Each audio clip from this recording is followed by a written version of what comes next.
तो साथियों, आज की इस वीडियो में हम बात करेंगे 9वीं कक्षा के साइंस चैप्टर 1 हमारे आसपास के पदार्थ आज इसकी अभ्यास प्रश्न के हम बारे में हम बात करेंगे। तो चलिए चलते हैं पहले क्वेश्चन पर। पहला क्वेश्चन है, निम्नलिखित तापमानों को सेल्सियस इकाई में परिवर्तित कीजिए।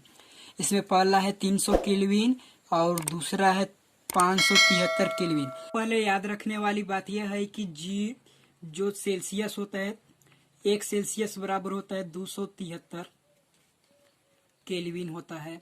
और इसका एक सूत्र भी होता है, सेल्सियस इक्वल टू के माइनस 273। तो इसी सूत्र पर हम इसे चेंज करेंगे। तो देखिए, सबसे पहला है ए 300 केल्विन, तो इसको हमको सेल्सियस में चेंज करना है। तो इसे हम सेल्सियस बराबर लिखेंगे, केल्विन का मान है 300 और माइनस 273। तो सेल्सियस का मान आ रहा है 200 नहीं दो सेल्सियस का मान आएगा 27। तो इस प्रकार ये सेल्सियस में बदल जाएगा। एक बात और अब आपको हम बता दें कि जितना भी जैसे 300 केल्विन दिया है तो इसमें 273 केल्विन बराबर होता है 1 सेल्सियस। तो जब 300 में से हम 273 घटा देंगे तो हमारा सेल्सियस के मान आ जाएगा। तो इसी प्रकार दूसरा भी है, दूसरा है हमारा 573 केल्विन। तो इसे सी सेल्सियस इक्वल टू लिखेंगे, के का मान है 573 और माइनस 273। तो सेल्सियस का मान आएगा इसमें 573 में से 273 घटा देंगे तो यहाँ 300 आएगा। तो सेल्सियस के मान हमारा 300 आया। तो इस प्रकार ये पहला बदल गया हमारा केल्विन से सेल्सियस में। दूसरा क्वेश्चन है हमारा, निम्नलिखित तापमानों को केल्विन इकाई में परिवर्तित करें। तो पहला है 25 सेल्सियस। तो इस प्रकार हम बताएं, जब केल्विन का मान दिया है तो उसमें 273 घटा देने पर सेल्सियस का मान आ जाता है। तो सेल्सियस में 273 जोड़ देने पर केल्विन का मान आ जाएगा। पहला है ए का 25 सेल्सियस। तो इसको सेल्सियस, हमारा सेल्सियस का मान दिया है तो 25 यहाँ लिखेंगे। केल्विन का मान पूछा है तो केल्विन माइनस 273। तो 273 को इधर कर देंगे, 273 तो इधर प्लस में आ जाएगा, प्लस 25 बराबर केल्विन।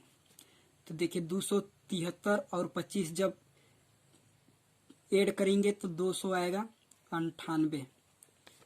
तो ये आया हमारा केल्विन का मान। तो इस प्रकार ये केल्विन में चेंज हो गया। दूसरा है हमारा बी वाला 373 सेल्सियस। तो देखिए सेल्सियस का मान दिया है कितना 373 और के का मान पूछा है माइनस 273।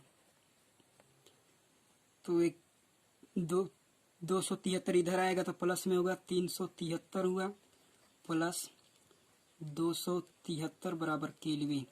तो जोड़ने पर देखिए कितना आता है, 3 3 6 हो जाएगा और 7 7 14 के 4 होगा और 2 3 5 1 6 हो जाएगा। तो 646 केल्विन आएगा। इस प्रकार ये दूसरा क्वेश्चन भी हो गया। नेक्स्ट क्वेश्चन तीसरा पर चलते हैं। निम्नलिखित अवलोकनों हेतु कारण लिखें।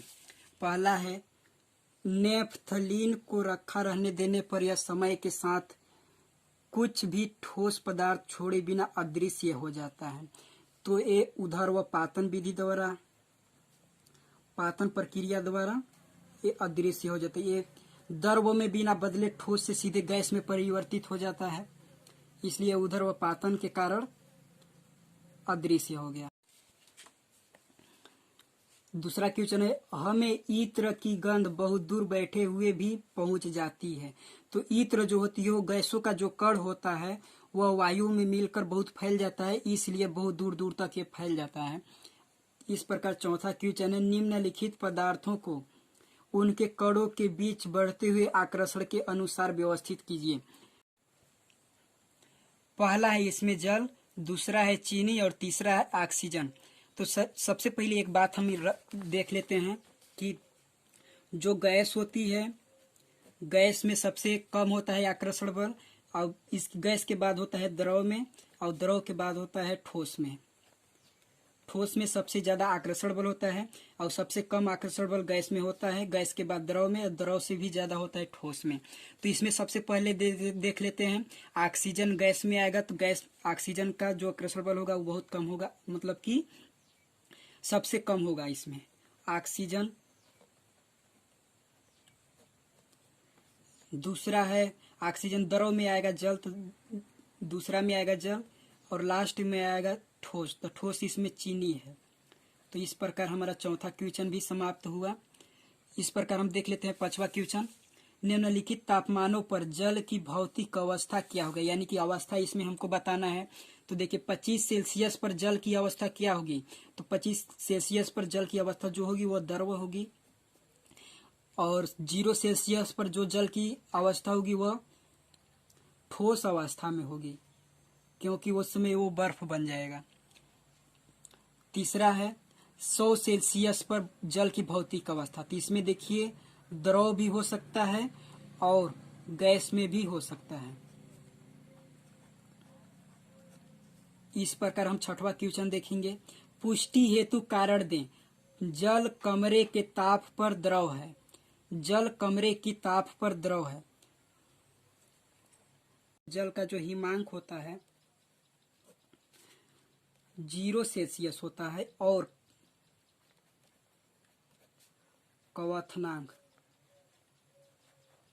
क्वथनांक जो होता है वह 100 सेल्सियस होता है।